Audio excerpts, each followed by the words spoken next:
The following program is paid for by LMT Consulting, LLC, who is solely responsible for its content.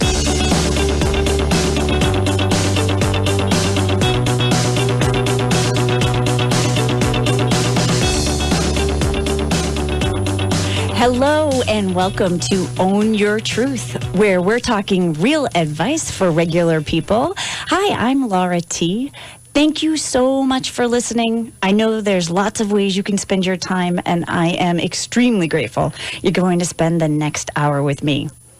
Tonight, we're going to take a deep dive into relationships and the truth about happily ever after. You want to stay tuned because it's not going to be what you think. We're taught you should be happy in a relationship, right? Well, believe it or not, it's all wrong. So I've got some science to explain why happily ever after doesn't work and how you can have an outstanding relationship anyway. But you've got to stay tuned for the whole show to get all of this great information. It's going to be fun, informative, and this small shift in thinking has the power to dramatically improve the love in your life. And we all want more love in our life, right? All right. So if you have a relationship question you want answered, you get to call in during the second half of the show. The phone number is 203-333-WICC. If you're anything like me, you need those numbers spelled out. So it's 203-333-9422. Remember to hold on to that number until the second half of the show. Before we begin, we're going to start today. We're going to do what I call starting well. What does that mean? It means you get more of what you focus on. And today we could always use a lot more good news. So we're going to start well by starting off with good news from around the neighborhood and beyond. In this week's Own Your Truth Good News, Be Good, a fast casual restaurant chain, you know, the one located in downtown Fairfield, announced its partnership with No Kid Hungry. Throughout the month of February, every kid's meal ordered through Be Good will donate $1 to No Kid Hungry. This is such an awesome idea. Their goal is to donate 150,000 meals over the course of the month. You know, Chris Fuqua, the chief executive officer, said, when schools are on break, many kids don't have access to the nutritious meals they typically get. So between school vacation week and snow days, they understand at Be Good that it's a particularly challenging time of year. So they're happy to do their part, and we can do our part as well. So if you're thinking about going out and grabbing a bite to eat, do good with your food, buy a kid's meal, head over to Be Good, and I hope to see you there. In other good news on Own Your Truth, did you know today is February 17th, Random Act of Kindness Day? It's an amazing kickoff to the Random Acts of Kindness Week. You can visit randomactsofkindness.org for calendars, lesson plans that promote kindness in your family, at school, and at work. So we have in Fairfield County our own local kindness expert, Ms. Veronica Malika. She started Kindness Matters and is the creator of the Kindness Solution. I love promoting local, as you can tell. She started this movement as a way to really emphasize radical kindness toward ourselves and all living beings on earth. She wrote a beautiful letter to her body, and I thought that in this day of talking relationships and love, we'll start by talking about our relationship with ourselves. And kindness really does start with being kind to yourself. So I'm going to take a moment to read her letter and share with you these thoughts. Dear body of mine, after careful thought and consideration, I hereby promise to accept you and be grateful for you just the way you are. Love and appreciate you for what you do. Offer you healthy foods and drinks. Overcome the addictions that hurt you. Realize that laughter, play, and rest help you feel good. Exercise regularly and appropriately for my body type. Adorn you with nice, comfortable clothes and shoes. Understand that my unexpressed emotions and thoughts affect you. Listen to the messages you're sending me when you're tired or sick. Accept that I have the power to heal you. Realize that you deserve to be healthy. Honor you as a temple of my soul. I love you so much. Holy, Now that's powerful. I'll post this poem on Own Your Truth Facebook page for you to download. And remember to practice random acts of kindness to yourself and to others. Today, throughout the week, and the entire year. The world could use more kindness. That's this Sunday's good news on Own Your Truth with Laura T. Remember, there's so many good deeds that go unnoticed. If you have news about a local individual, organization, or business making a difference in the community, let me know. Visit Own Your Truth's Facebook page and listen each Sunday to hear your news announced on the show. All right, let's get to the fun part. You're listening to Own Your Truth with Laura T, and we're going to talk love. But before we do, we're going to take a short commercial break. And when we come back, we're going to dive into relationships. Your car is a mess. It's covered in salt and sand and everything else that can make the finish look old and tired. Wash it, and 2 days later, it's dirty again. Well, Splash Car Wash is here to rescue your car's finish with the Splash Unlimited Club. For one low monthly price, you can wash your car every day. But here's one better. Splash is now introducing the Family Discount Plan. Pay full price for the first membership and then sign up your second car for 40 to 50% off. This is the perfect time for the Splash Family Discount Club to protect your car from the salt and sand that's all over the roads. Have more cars? Sign up a third and fourth car at the same low price as your second car and save every time you come. Wash every day if you like. And Unlimited Club members get special Splash offers on detail and oil change services. So protect your car. Bring it to Splash. And while you're there, sign up all your cars on the Splash Family Discount Plan. Visit SplashCarWashes.com for more info. Your car deserves a better car wash. Splash. This story is called The Ugly Truth About Timeshare. If you think you've done your family a favor by buying a timeshare, you need my help. Hello, I'm Chuck McDowell, CEO and founder of Wesley Financial Group. 10 years ago, I started helping folks cancel their timeshare contracts, and in the process started what's now called the timeshare cancellation industry. Timeshare is the only thing that you can buy that you can't tell me how much it's going to cost or when it's going to end. When you buy a timeshare, you give them a blank check to fill out any amount they want for annual maintenance and assessment fees. Sound crazy? The crazy thing is, this never ends. Even when you die, your family's now going to be stuck with this burden. Stop the insanity today. Call my office now. I guarantee if we can't cancel your timeshare contract, you'll pay nothing. Call for your free information kit, 800-706-5400. That's 800-706-5400. 800-706-5400.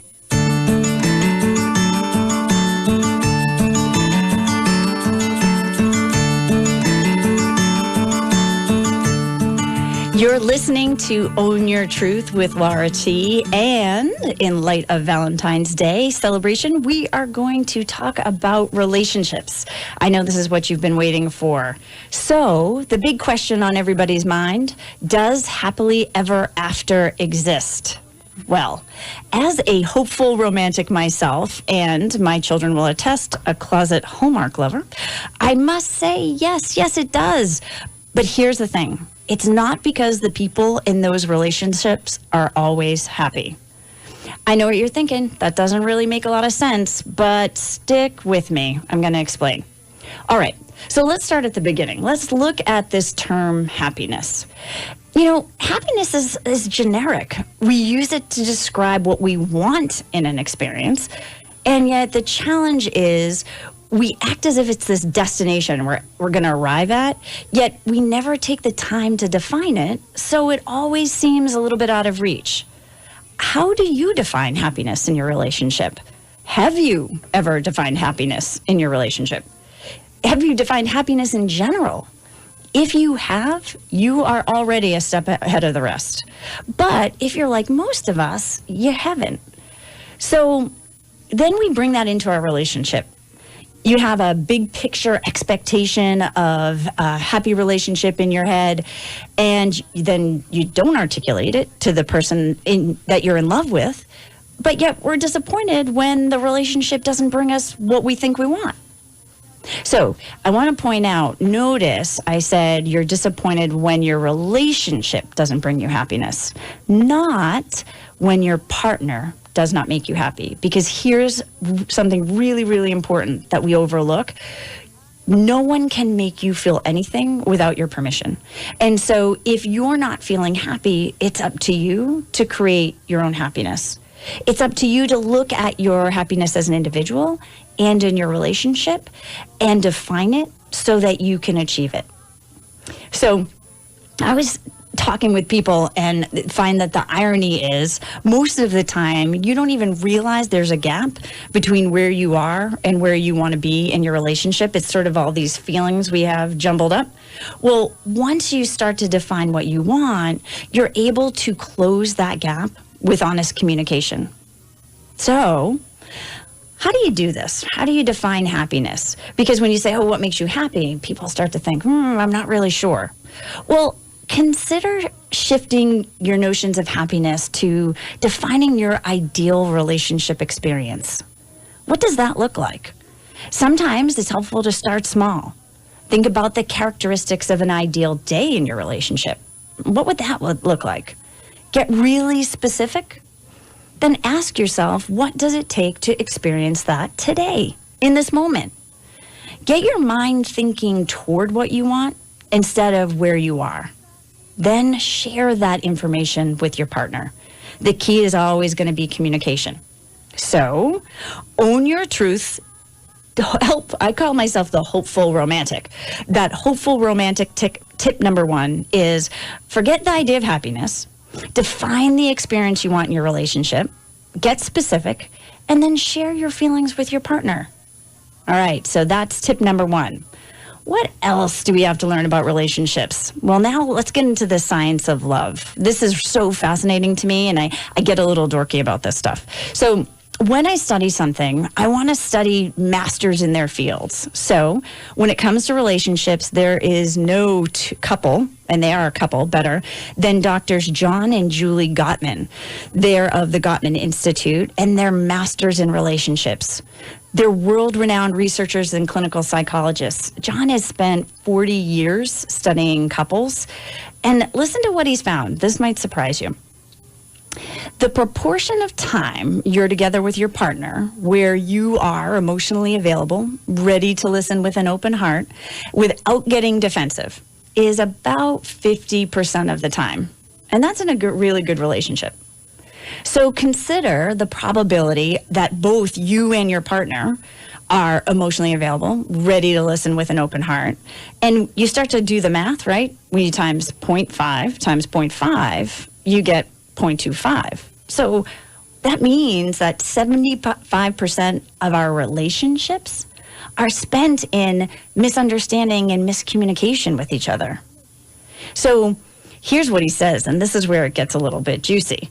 If we use more factual and less generous estimates, the reality is one person is emotionally available about 30% of the time. So the probability of both people in a relationship being available at the same time is reduced down to 9%. That's crazy. But it makes sense that when we think about happily ever after, it doesn't show up the way we have pictured in our mind because we spend anywhere from 75 to almost 91% of our time in miscommunication and misunderstanding. So when we're thinking about happy, it's changing the way we consider what makes us happy, right? Consider a different way of looking at your partner. So instead of thinking that we're going to have easy conversation and everything is going to be wonderful, when you start to look at 75% of the time being in miscommunication and you expect that of your spouse, and it's okay, it's no longer personal, it's no longer to hurt you, what does that shift in thinking do to your relationship? What if miscommunication was no longer considered conflict, but instead was considered the norm? And then you got to work from there. All right, so let's take this a step further. Although Gottman's work doesn't focuses primarily on intimate relationships, I always think like, okay, if that's what happens when you're in a relationship with the person you're closest to, what happens if you apply this same understanding an expectation of miscommunication to your kids or even your colleagues at work, because they're misunderstanding you too. And what if we got really curious and we wanted to understand at a deeper level what people are trying to communicate with us? What changes? I bet a lot. So, what can you do? Well, the first thing to remember is it's important to fill yourself up, right? We can't have patience and communication with other people if we haven't filled ourselves up first. And it's so easy for us to neglect ourselves. So the best advice I can give you is fill yourself up first so you can overflow to the people in your life. And then during the 25% of the time when you're open, emotionally available, and ready to communicate, be with your partner. Just be with them. Enjoy that time together. Take advantage of the openness. Take this time to discuss challenges. Often, we don't want to ruin the good time by discussing challenges, so we wait to talk about the hard stuff until we're actually in the middle of it. And I don't know if your relationships are anything like mine, but that tends not to work. So the best time to communicate is when you're open to it. Go in with curiosity and questions. Ask about your partner's feelings. It'll make all the difference in the world. So, own your truths. Hopeful romantic tip number 2 is expect misunderstanding and miscommunication in a relationship 75% of the time. Appreciate the 25% of the time when you're really on the same page. And I love sharing this stuff because when are we taught this? This is so important. This is game changing. All right, so final piece of information I want to share before we get to your questions, which is by far my favorite part of the show. Have you ever heard advice, show love the way you want to be loved and it will be returned? Meaning if you want more romance, be romantic. If you want more affection, be more affectionate. I actually heard this advice on a radio show about a month ago. And to be honest, it made me want to cry. Because listen, if you want those things, be those things, but don't expect them automatically in return. So what do I do on my spare time? I study human behavior. And I know with 100% certainty, there are certain behavioral styles that simply don't have the capacity to respond in the way that you do. And here's a key. It's not because they don't love you, and it's not because they're bad people, and I have my little air quotes. It's that those people don't have the capacity or processing to show you love in the way that you show love. Because here's the thing. We love based on our behavioral style and then expect our partner to love us back in the same way. And here's the key. When expectation doesn't meet reality, we're often left disappointed, disenchanted, and frustrated. So if you're feeling any of those things in your relationship, it's really important to look at your own expectations. What are they? Have you shared them with your partner? So, okay, what should you do? Well, listen, if you want to show love in a way that's natural for you because it makes you feel good, do that anyway. Because doing anything different would be out of alignment for you, but not because you expect your partner to give love in the same way. So, it's important to ask for love in the way you want to be shown love. And remember, your partner has the ability to say yes, no, or renegotiate. This isn't a test of whether your partner passes or fails. They get to decide what's natural for them. It's also important that you ask your partner how they want to be shown love.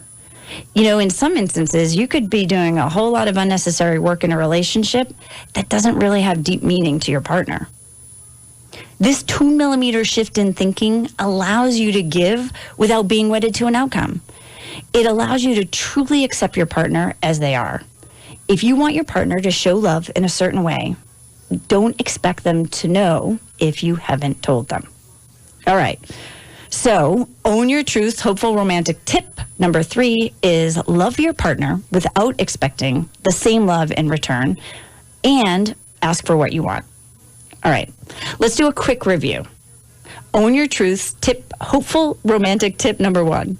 Forget happiness. Define the experience you want in your relationship. Get specific and share your feelings with your partner. Tip number 2, expect misunderstanding and miscommunication in a relationship 75% of the time. And believe it or not, you'll probably be happier. And then tip number 3, love your way without expecting the same love in return, and ask for what you want. Okay. It's almost time for my favorite part of the show, time to answer your most challenging relationship questions. Remember, you can call in. The number is 203-333-WICC, which is 9422.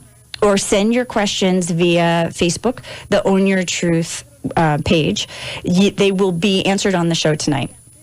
Listen, during the weekend, I've gotten some great questions from you, and so I'm going to do my best to get through all of them. If for some reason your question isn't answered tonight, I will answer it on the Facebook page. So go there and look. I promise I'll answer everyone's questions tonight at some point in time. It may not be on the show. So before we get to your questions, I'm going to take an opportunity to share Own Your Truth's musical artist of the week. So each week, I want to focus on showcasing someone from the area who's just extremely talented. And this week was super easy because there's a gentleman by the name of Lee Silvestri, who is just one of those cool people that starts off as an acquaintance. They quickly become a friend. And then after a couple of years, like he nonchalantly mentions like he's crazy talented. Of course, he would never use those words because he's modest, but I heard one of his songs and instantly loved his soul and his sound. I hope you do too, because finally, in the spotlight he deserves, I am proud to be the first to play his new EP on the radio. Here is Lost and Found by Lee Silvestri. Enjoy.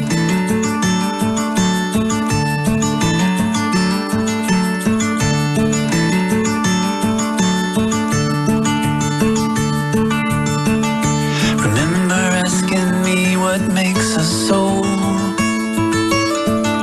Remember thinking I could will it.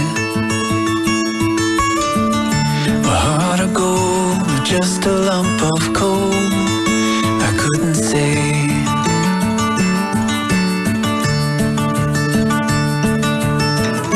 If I were you, I'd take shelter in the sound.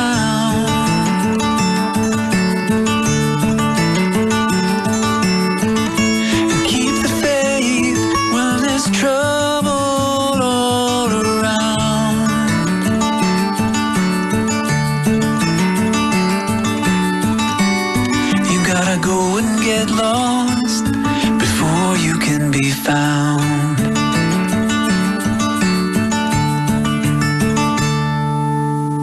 Jump in the deep end, that's what they'll say. Go touch your toes down to the bottom.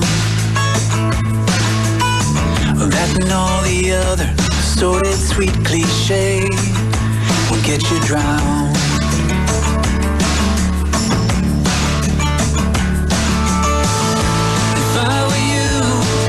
Take shelter in the sound.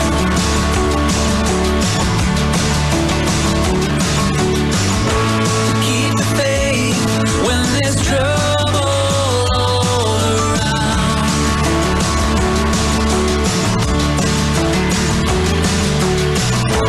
Take a dive, but remember solid ground.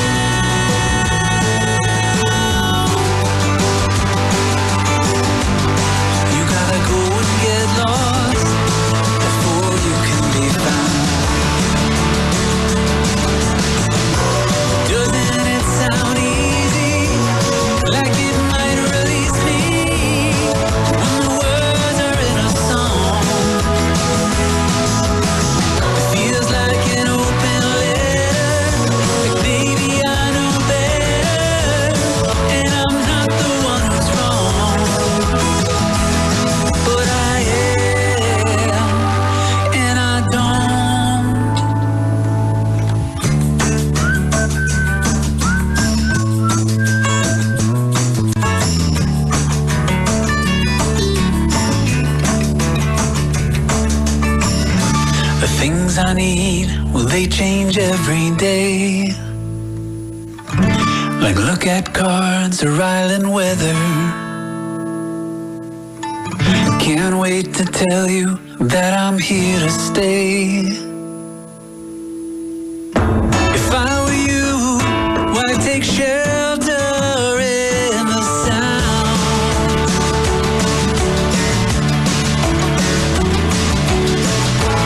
Keep the faith when there's trouble all around.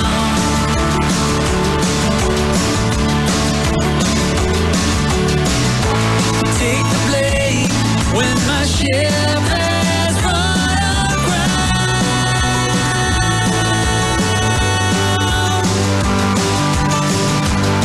You gotta go and get lost before you can be found. You gotta go and get lost before you can be found.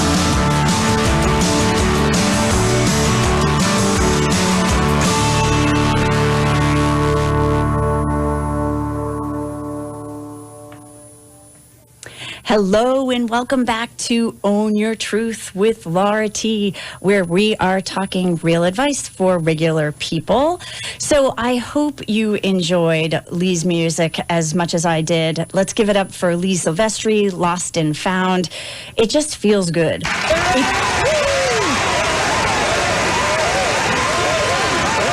If you're interested in hearing more of Lee's sound, I'll post a link to his website where you can get more information. Remember to visit the Own Your Truth Facebook page after the show. Okay, if you or someone you know has musical talent and you'd like to hear them live on the radio, send me their stuff. I'd love to feature local artists each week, and I'm happy to play Lee's music every week too. So if you don't send me great music, I'm happy to replay. But go to that Facebook page, Own Your Truth, and I'd love to consider your music for the show. All right, now let's get to Own Your Truth's Q&A. This is my favorite part of the hour. If you have a relationship question you'd like answered live, remember you can call in at 203-333-WICC, and that's 203-333-9422. All right, so I have to say it's been totally awesome getting questions on the Own Your Truth Facebook page to my friends, family, and followers. You guys rock. So let's get into it. Our first question is from Noah, and he is writing all the way from Naples, Florida. So I love my out-of-state friends and family who are listening live streaming. His question is, how do you communicate to your partner to be more aware of something you find annoying? This is such a great question because it's in those little things that we stack and they get bigger and they get bigger. It's never about the little things, right? So it's important to keep in mind in any situation you have three options. You can either blame, you can change your perception, or you can change your procedure.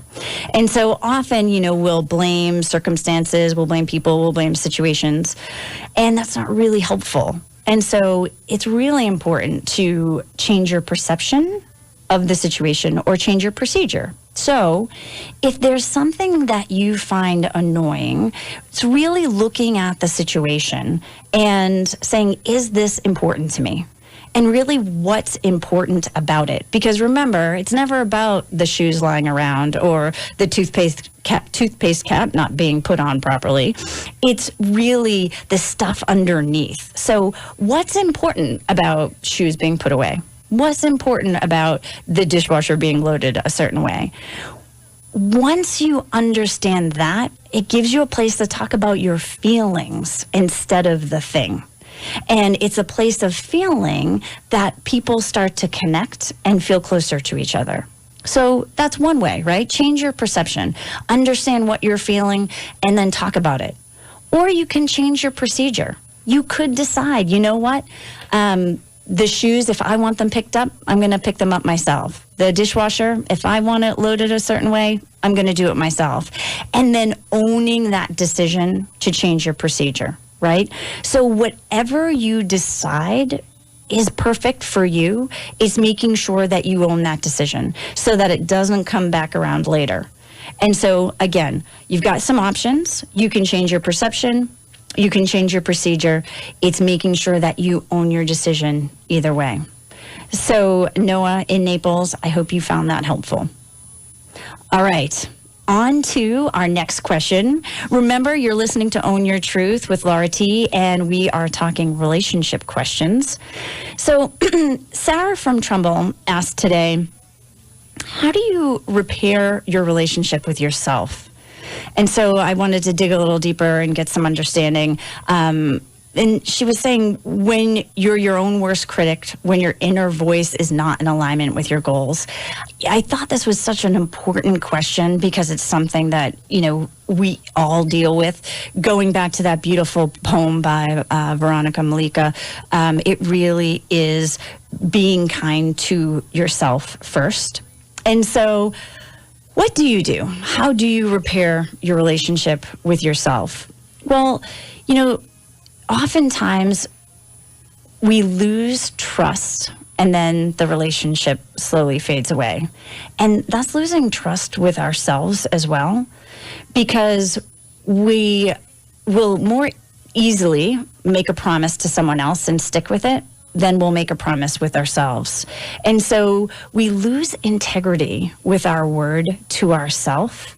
And remember, over time, we make these connections in our brain, right? They're like habits. So once you make a connection and you repeat that connection over and over and over and over, it gets stronger and stronger and stronger. And so when you've constantly shown yourself that you don't have integrity with your word, then it's easier to break your word with yourself. And it gets really, really frustrating. So the key is to, number one, decide how committed are you to what you want, to where you want to be. Define what you want with great detail. And then once you look at that level of commitment, you get to decide, is this something I want or is this something I'm really committed to, right? So it's looking at getting really clear on your goals and then having integrity with yourself to stick to them. And start small, because if you've spent a lifetime beating yourself up, being your own worst critic, it takes time to build up that confidence. So start off with something small that you can find success in so that you can build on that. It's funny, we so easily discredit the good stuff that we do, and we're so harsh and we're so quick to pick up on the stuff that we do wrong or we feel we do wrong. And so I'd start by stacking your successes, right? Stack all of the things that you do well, whether it's once a week, every day, journaling, things that you did well, successes you had, so that you can start to see that you have a line of successes that you can already build on. I hope that helps, Sarah in Trumbull. This is such an important question, and the relationship with yourself impacts the relationship we have with other people. So again, I'm hoping that serves you and helps you really get past the things that are preventing you from reaching your goals. Okay, we are going to take another short break. Don't forget, you still have time to call in and have your relationship questions answered live. The number is 203-333-WICC. That's 203-333-9422. And we'll see you on the other side of this commercial. Message and data rates may apply. Individual results may vary. See website for details. But hey, I'm buying a huge flat screen TV so I can finally see it without my glasses. Why not just get LASIK at the LASIK Vision Institute? That's what I'm doing. My glasses and contacts are a pain. I'd love to finally get rid of these, but who can afford LASIK? You can. Because the LASIK Vision Institute is offering dramatically low prices and an absolutely free consultation. Just text TRY to 350-350. The LASIK Vision Institute has already performed over 1 million procedures. They use the latest FDA-approved LASIK technology that helps the majority of patients achieve 20/20 vision for a fraction of what others charge. Better vision, better value. The LASIK Vision Institute. Make this the year you finally get LASIK. For a free consultation plus an extra 20% discount, text TRY to 350-350. You'll see for free if LASIK is right for you. That's TRY to 350-350.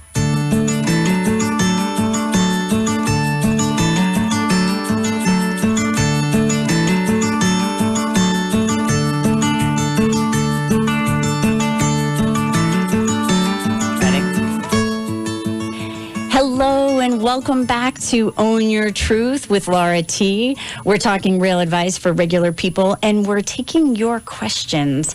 Again, I want to thank all of the great people who reached out via Facebook today with your relationship questions, because today it's all about relationships. So there was a question from Liz out of Westport, and she asked, how can you talk about setting healthy boundaries with kids, coworkers, and your romantic partner? You know, this is another great question, and you can tell that whether we're talking about relationships or we're talking about work, our habits follow us wherever we go. And so this idea of healthy boundaries is so very, very important.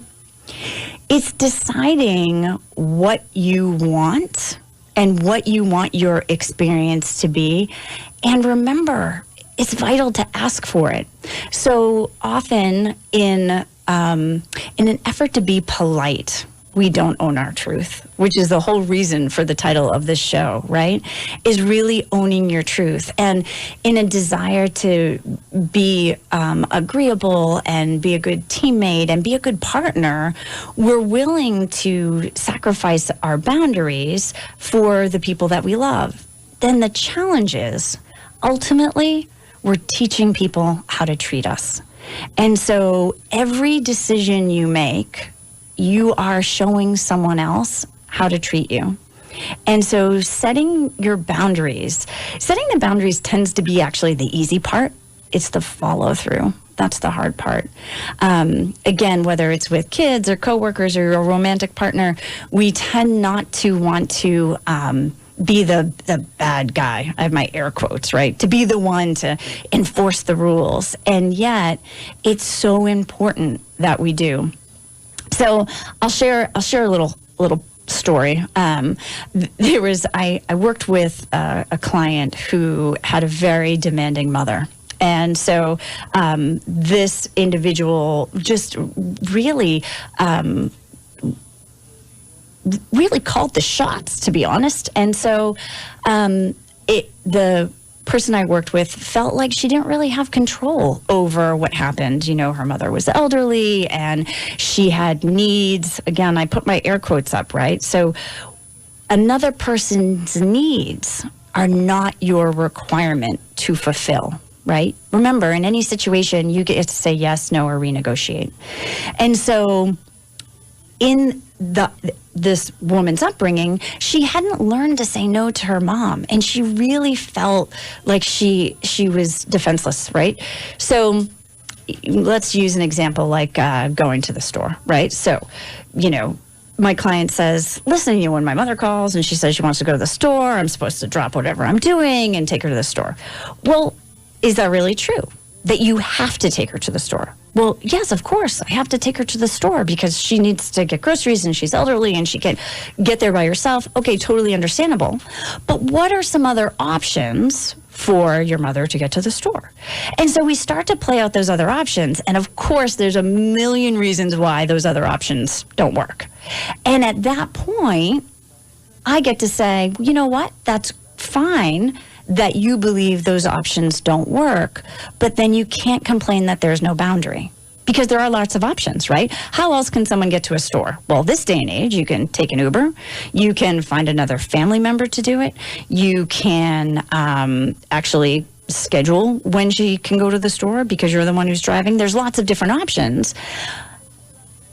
When we don't choose a different option, we have to own our decision not to make that choice. And then we get to move forward and and say, you know what, we set the boundary. We will be at their beck and call. If you set the boundary and say, here are your options, then you get to decide together where that boundary line is drawn. And so it's really making sure that you're clear on the experience you want in the relationships that you have. And then when the test comes in those relationships, that you stand strong and that you don't give in.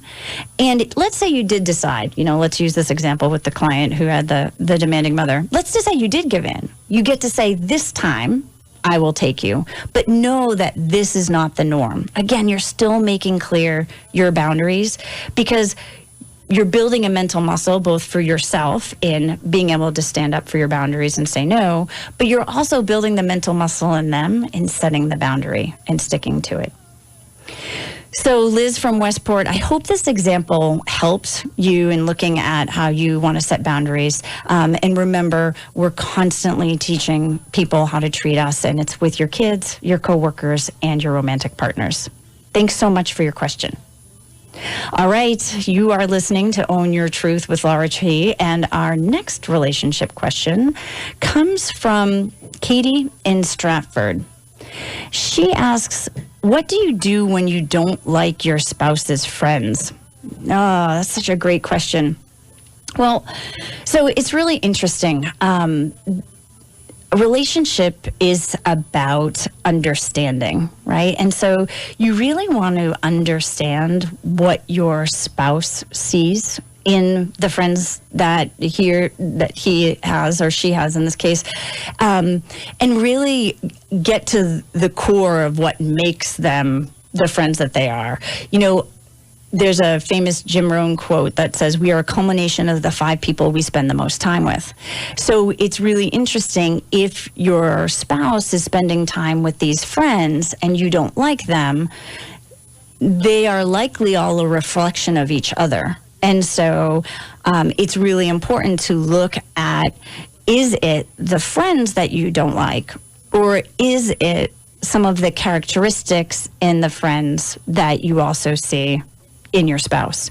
And listen, I'm the first one to admit, our brain makes connections. It doesn't mean they're always correct. So you want to go in with curiosity. You really want to ask the questions. You really want to understand what the friendships are about. And you can't force your spouse to leave their friends. That's not what a relationship is about.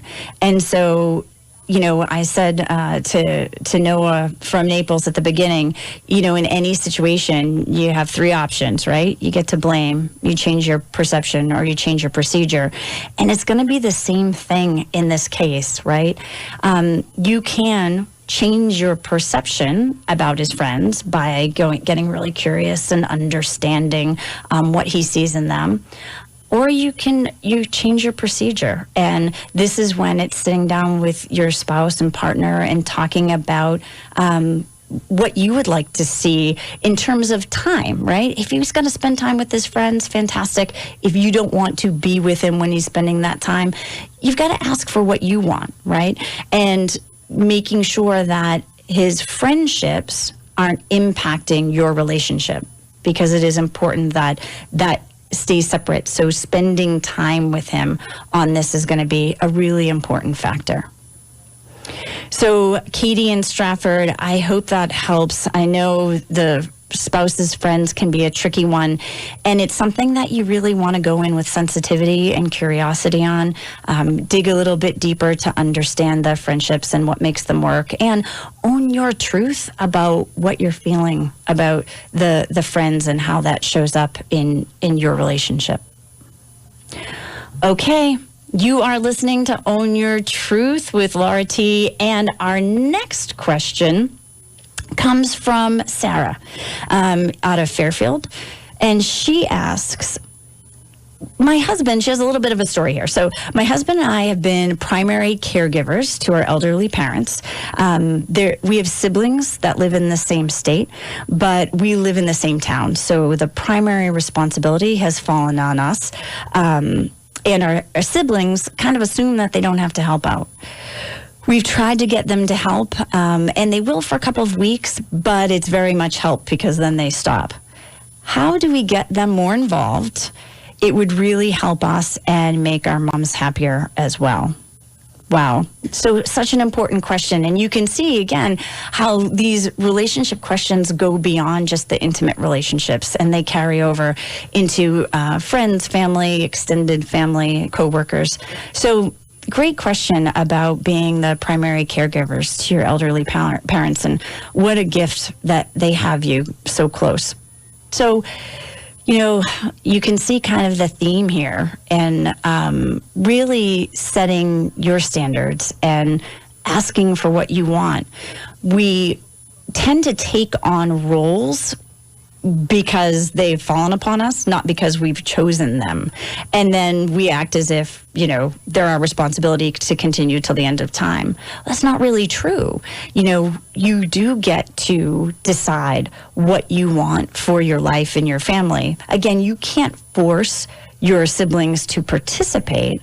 However, it is important that if you want their long-term participation, that you sit down and ask them for that. Don't assume that they understand all that you're giving, or that in your giving, you'd like some support and help, unless you've asked them specifically for what you want. I would even go so far as to make a list of the things that you really enjoy about the caregiving of your elderly parents. And then make a list of the things that you don't enjoy, the places that you really want to ask for help. Because remember, if you go to your family members with that generic, we'd like help, they're going to pick and choose how they want to help. And it may not really be helpful for what you need. And so again, one of those instances where it's vital to ask for what you want, and then they get to decide if they're going to participate. And so I think the other key you mentioned here, so important, is that it would help make your moms happier as well. It's so important for your moms to voice that to the other siblings. I have heard so often when there's a primary caregiver, they're the ones who hear from the parents like, oh, your brother never visits, or, oh, I don't get calls. Well, it's their responsibility to ask for what they want as well, and not to put that on your shoulders as additional pressure to the care and love that you're already giving them.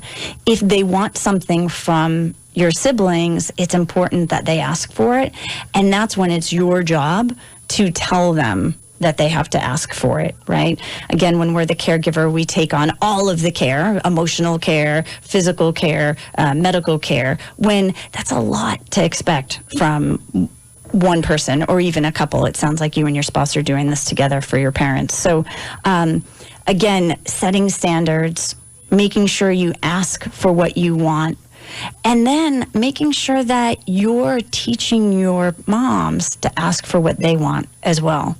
What an amazing gift at any age to be able to ask for what you want.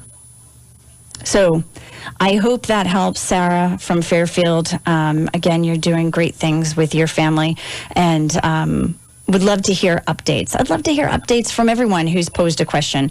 Some successes that you have with either the advice or something that you've tried on your own. We could include that in our weekly good news starting well at the beginning of the show.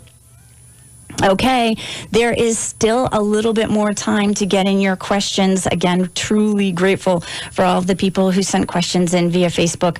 Remember, the number here is 203-333-WICC. That's 203-333-9422.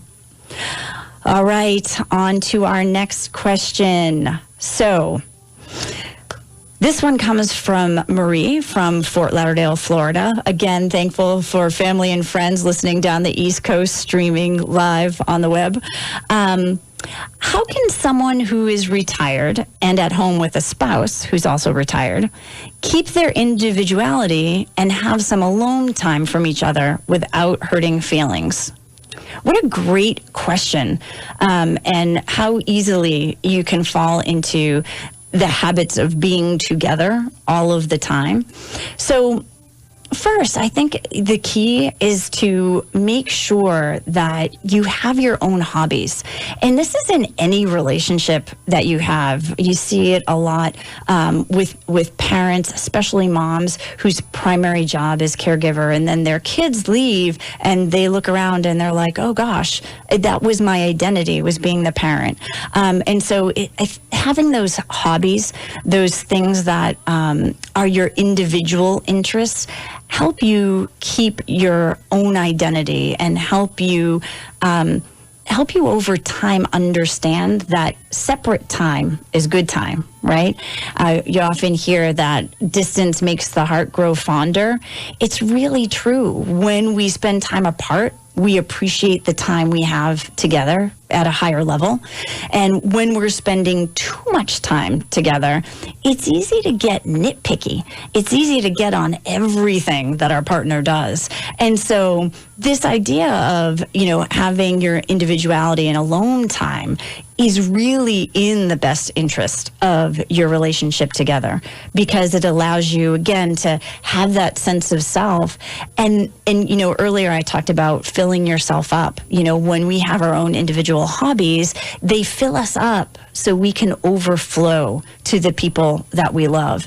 And so having hobbies, spending time alone, and then having that open communication about what you want so that feelings don't get hurt. I think more often than not, feelings are hurt because we don't communicate. We assume that our partner knows how we're feeling. Again, studying behavior, studying people and relationships, that is hardly ever the case. I always say, if you're not asking, you're guessing, and you're probably wrong. And so it's just asking your spouse, what would it take for us to, have alone time and have it feel really good, for ourselves and each other? What would you be interested in if you had some alone time?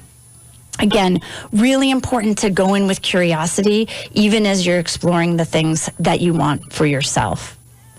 So, Marie from Fort Lauderdale, I hope that helped, and looking forward again to hearing your successes. Let me know if you've picked up a hobby, or let me know how you're spending your time, so that we can post it on Facebook and share it live on the show. So, this has been Own Your Truth with Laura T. I am so excited and proud to be spending an hour with you each Sunday.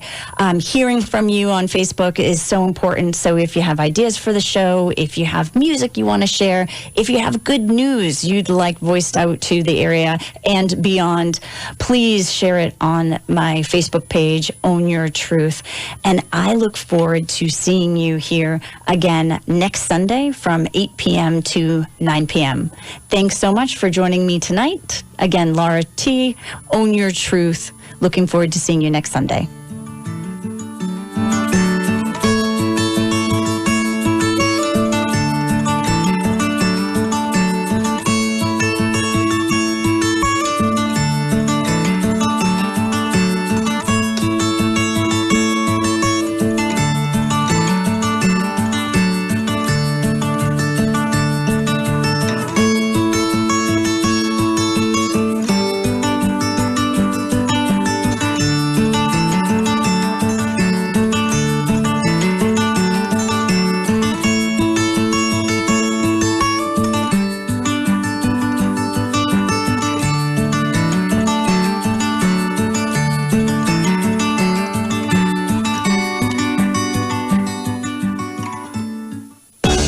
Program was paid for by LMT Consulting, LLC, who is solely responsible for its content.